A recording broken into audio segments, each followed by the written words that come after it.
Добрый день, дорогие друзья, дорогие подписчики. Мы сегодня продолжаем нашу еще очередную пациентку. Пациентка наша из Республики Казахстан, город Астана. Пришла к нам, болеет сахарным диабетом второго типа и ожирением почти более 5 лет. До нас она пила таблетки. На фоне этих таблеток сахара крови были выше 10, и она решилась операцию.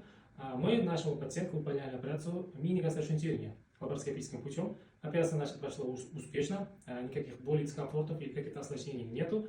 Вот уже 3-й день после операции наша пациентка уже пьет все жидкости. Сегодня уже провожаем домой. Но все остальное, как это все произошло, слышим коротко от самой пациентки.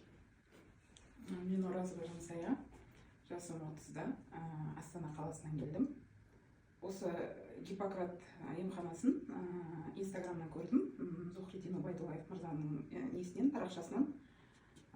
Ну как все это произошло? Страшно или нет? Нет, не было страшно болған жоқ. Жақсы, наркозбен, ештеңе білінген жоқ. Жақсы өтті барлығы. Так, значит, сахара крови до операции какие были? До операции менде 28-29 болған. После операции сразу өлшегенде 8-де 1 болды. Ертеңгісін натощак өлшегенде 5-де 4 болды. Ну как? Страшно или нет операция? Жоқ, страшно емес, жақсы барлығы. Посоветуйте остальным, которые болеют сахарным диабетом. Я посоветую, келіңіздер, емделіңіздер. 5-6 жыл болды осы аурумен ауырғаныма. Жақсы, қол аяғым барлығы үйіп тұратын, қазір 3 күннен асты, үймайды. Жақсы өтті барлығы. Спасибо огромное. Рахмет, Гиппократ емханасына және сізге де рахмет. Жұмыстарыңыздың жемісін көріңіздер. Осылай адамдарды емдеп жүре беріңіздер. Спасибо.